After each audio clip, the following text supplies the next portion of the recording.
In this video, we gonna talk a little bit. You know how I made that one video about black women having poop butt when they go in to see the esthetician? So if you don't bring poop butt to your Brazilian waxer, you can totally scroll. For those of you who bring poop butt to your Brazilian waxer, you can absolutely stay. We're gonna get in. All right. A lot of people have been sending me that video of the lady talking about poop butt. I don't like embarrassing people, so I personally do not say anything. Same thing when people come and their scent is a little off. I don't say anything because it's very embarrassing and it's none of my business. As a woman, you know, a few things could throw off your scent. So that's one of the reasons why I don't personally comment on people's smell.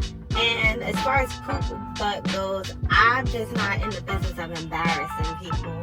So, I mean, me personally, while I'm cleaning the area with alcohol, I just normally just clean it. It's not like I'm wiping a ton of poop off the person that, you know, it's like a mess. It's not like that. It's a little poop. I don't know. Maybe I just have the stomach for it. But I feel like in doing that, you're essentially embarrassing your client. You make them not want to come back, and you make it a very uncomfortable situation.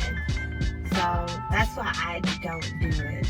I know she said one thing I can agree with her on is that it is the people that you least expected, the well put together, the people that come in with the Louis bags, the Gucci shoes, stuff like that. They normally have it, but as far as I'm concerned, poop butt doesn't really bother me. I get it. Some people we're all human. You know, maybe the person had the runs before they came. Maybe the person thought they wiped but didn't. Maybe Shorty got a BBL and her ass is fatter than what it usually is, so she's getting used to wiping it. I don't know. I just don't comment on the poop butt. It is what it is. That's what I signed up for. That's a part of the job description. So, yeah. Thanks for tuning in. Real funky. And people was like, oh no, you being mean. Women don't do that. They don't be nasty. They don't be nasty. Y'all estheticians, them estheticians, and y'all professionals, y'all just rude. If you don't know what I'm talking about, look. Be with somebody that you can be yourself with. Yeah, but then what is the boundary between being yourself and being like, okay? Because there is a boundary. What I mean? Yeah. No, there is a boundary. And being like, have decorum. Yeah. I don't think I'm nasty. Yeah. No, nasty. Oh, nasty. I know you, so. What do I do that's nasty? Say it. I'm not going to say that. What? Don't shower every day? I don't shower every day. I don't think a lot of women shower every day. Is that nasty? Mm-hmm. Yeah, is that a normal thing for women though, right? It's like, At least like 2 days. Out of the week? I don't know what I'm saying. Like you can miss 2 days. I mean, yeah. Like if it's max. a Monday, yeah, I'm not going out 3-4 days. Yeah, unless I'm like thugging it. You'll take a shower on Wednesday. but when was you thugging it? Like, If you take a shower on Monday, when's the next time you're taking a shower? Wednesday. at least by Thursday morning. So 2 full days. So 3 Monday, days. Tuesday. Oh, Wednesday. That was a Wednesday. Well, I mean, a Thursday probably has happened. Like Monday morning, then Wednesday afternoon. Yeah. I'm like, Like if we're super busy, I'd rather sleep than shower. I'm saying, do you It is. There is. Because you can do a quick one too. long as it cool down there, you know? Ain't nobody down there. Okay. I'm saying You back know. then. But see, then it's like, okay, why you only showering when you get a nigga? Because he down there. Nah, shit. Because he down there. You smelled so good yesterday. Oh, so listen, right? So you just heard her say that cause she don't even be co-washing her ass. Sometimes she just don't even wash it. She just, you hear them say all of this stuff, but then you be like, oh, that's all messed up. Why you treat black girls like that? That's not true. They don't really be saying that. Black girls, they do be washing up. Or not just black girls, women do be washing up. Like, y'all just trying to embarrass women.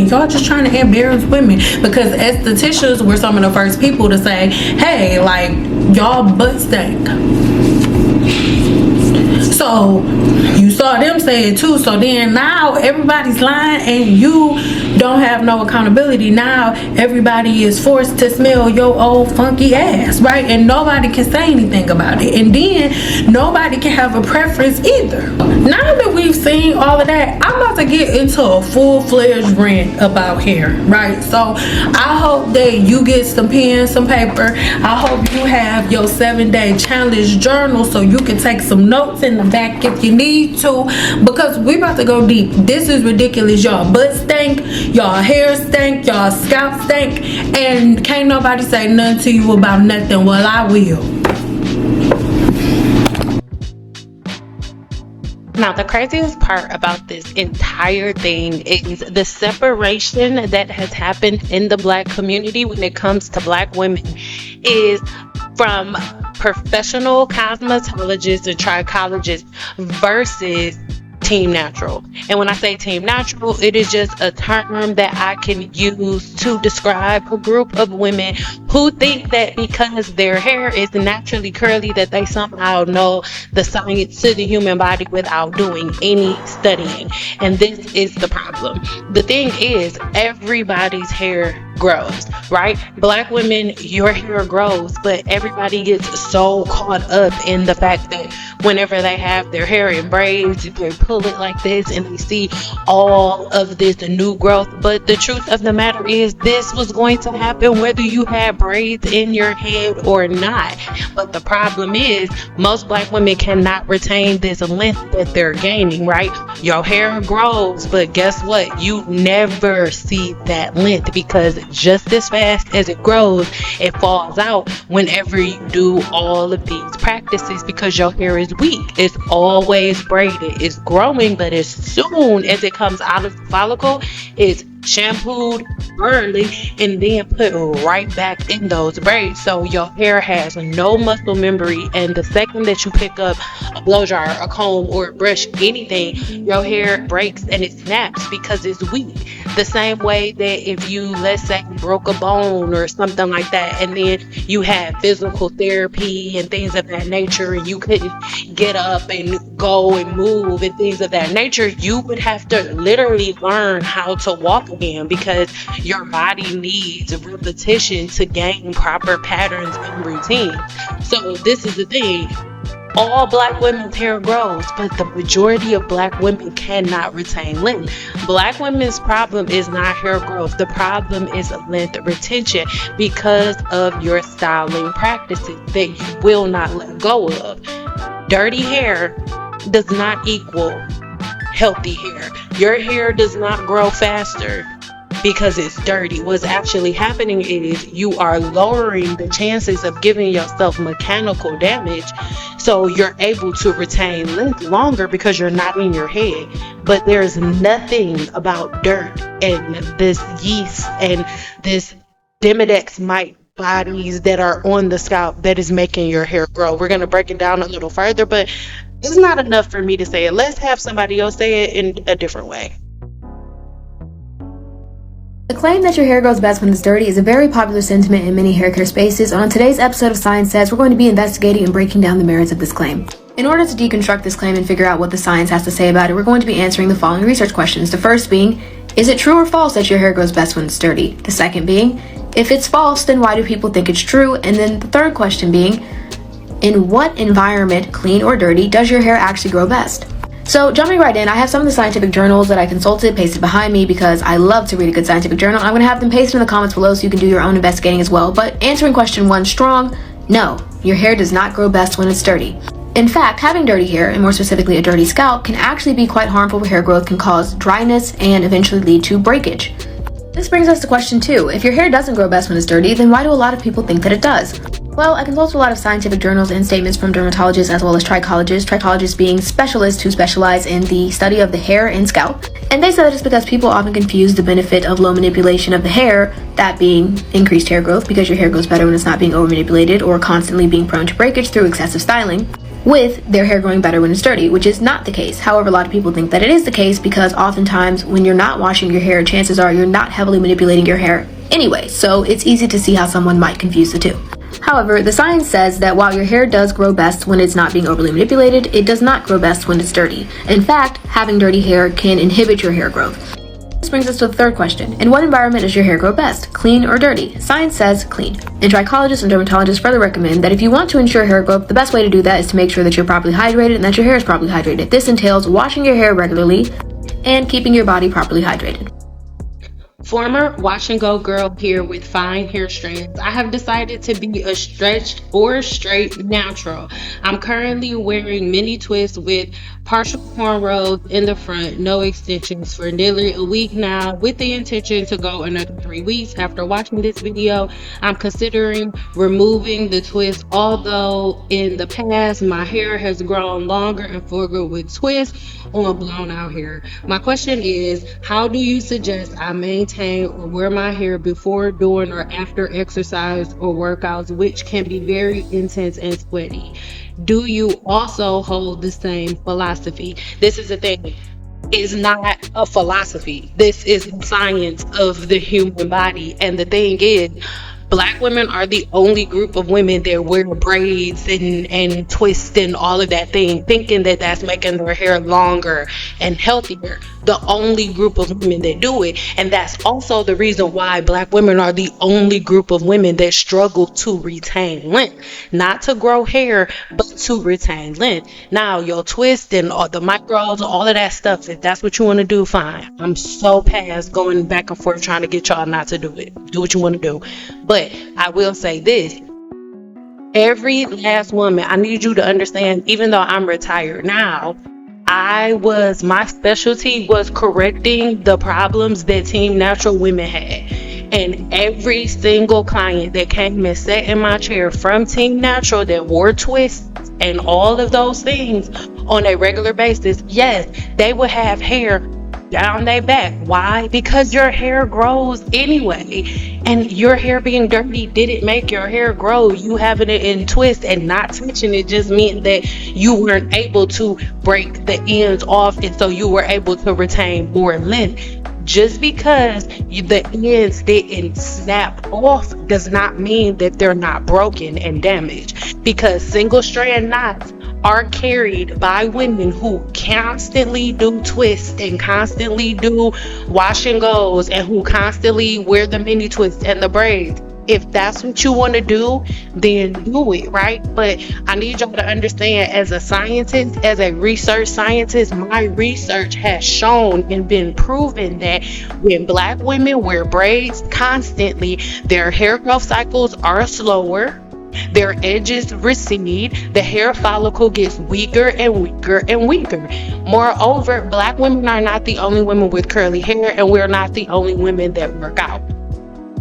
If you work out on a regular basis, then you need to have patterns and routines that cause you to be able to work out with no problem. I need y'all to remember, when you go and you look at our grandmas and our aunties and stuff, they were wearing roller sets, flexi rod sets, perm rod sets, and all of the things, and they were working out.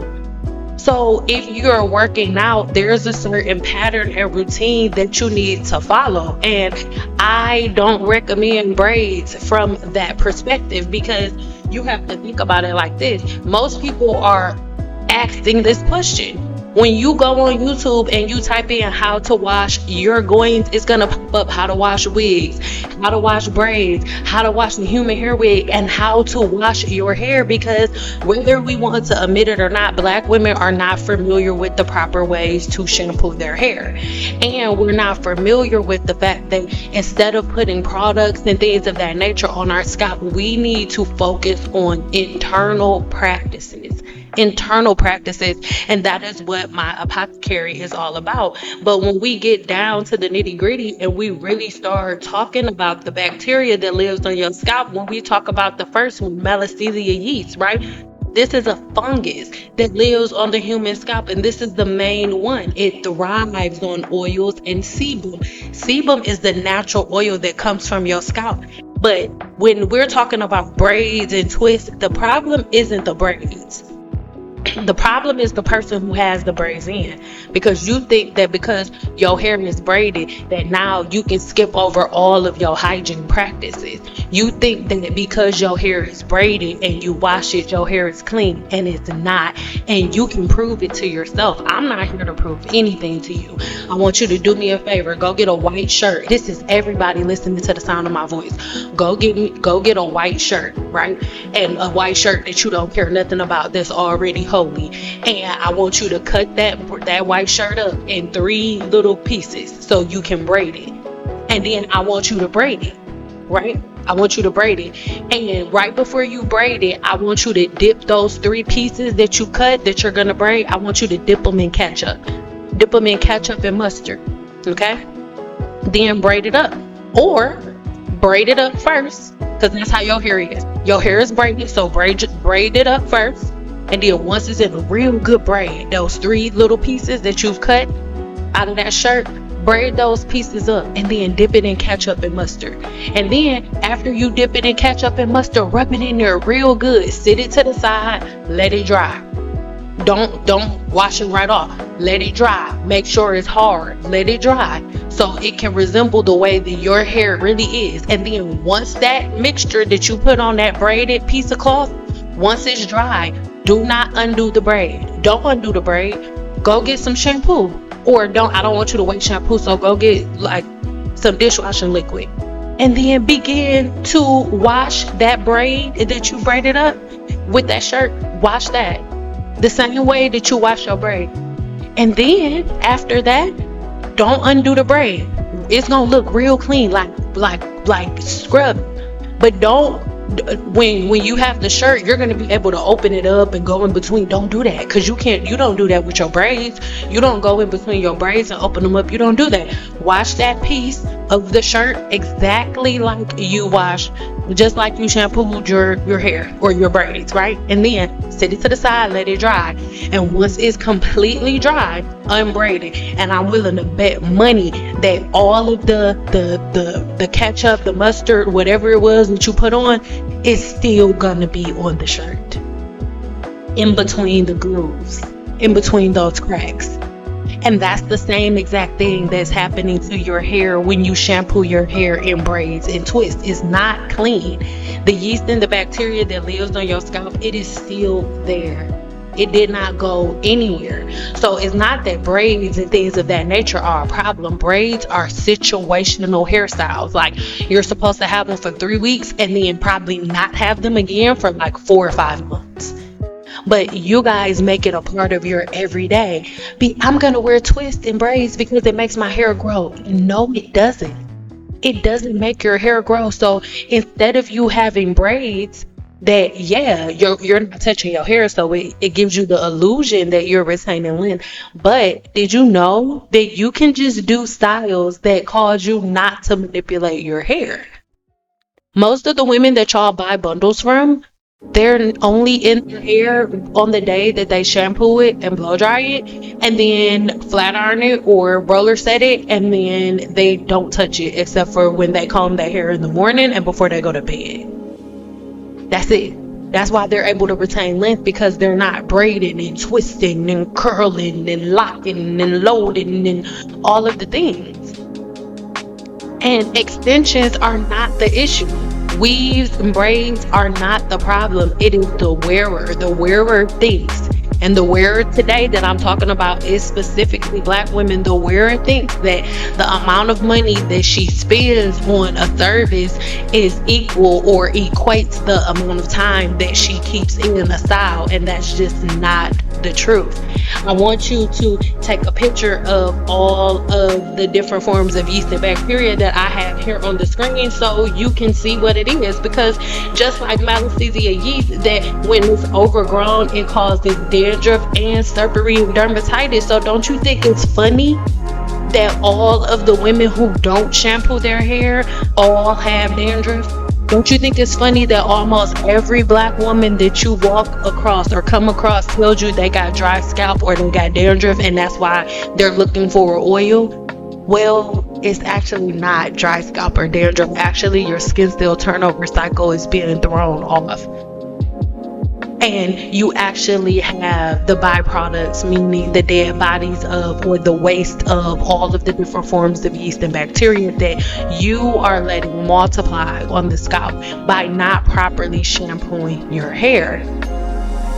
Whether we want to admit it or not, hygiene, patterns, and routines are the biggest downfall when it comes to black women, their hygiene, skin, and all of the things. And moreover, the problem is accountability and the lack thereof, because if we all just sat down and made a schedule and a plan for ourselves and said, okay, this is how often I'm going to shampoo my hair, this is my scalp's profile, this is what my body needs, then things will be easier. But instead, we get online, we see one thing, and we just go with it. We think that it's cute. As black women, we really believe that the dirtier we are, the better our body is going to operate, and that is not true. The dirtier you are, the more the yeast and the bacteria that live on your scalp naturally have an ability to colonize, overpopulate, and cause different things like seborrheic dermatitis, folliculitis, CCCA, and so many other things. There is a reason why at one time black women are leading in CCCA in this country. And it is a very easy fix. And my gurus know that to be a fact, because CCCA is reversed inside of the growth cycle blueprint. It is a fact. But you have to get to a place where you're ready to open your mind to learn new things.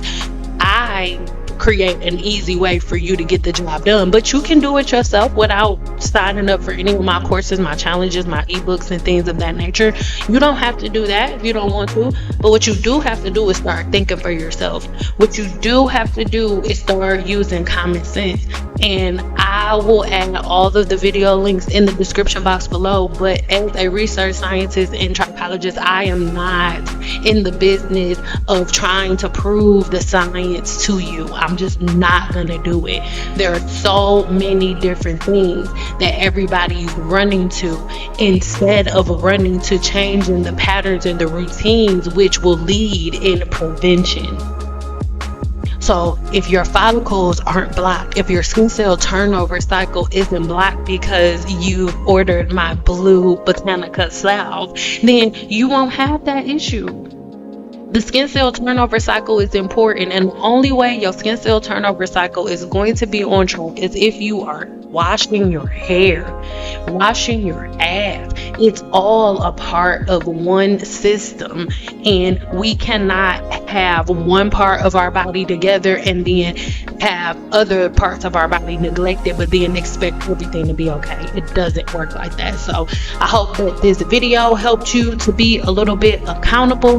This is hack 2 that we are letting go of. Make sure you check for hack 1, link in the description box below. But that myth that dirt makes your hair grow and the dirtier your hair is, the better it's gonna be, is a lie from the pits of hell. And the longer y'all hold on to it, the harder it's gonna be for you to hold on to the hair that's growing out of the follicle. Black women, you want to retain length? Actually shampoo your hair and get a new technique and pattern that doesn't include braids or twists.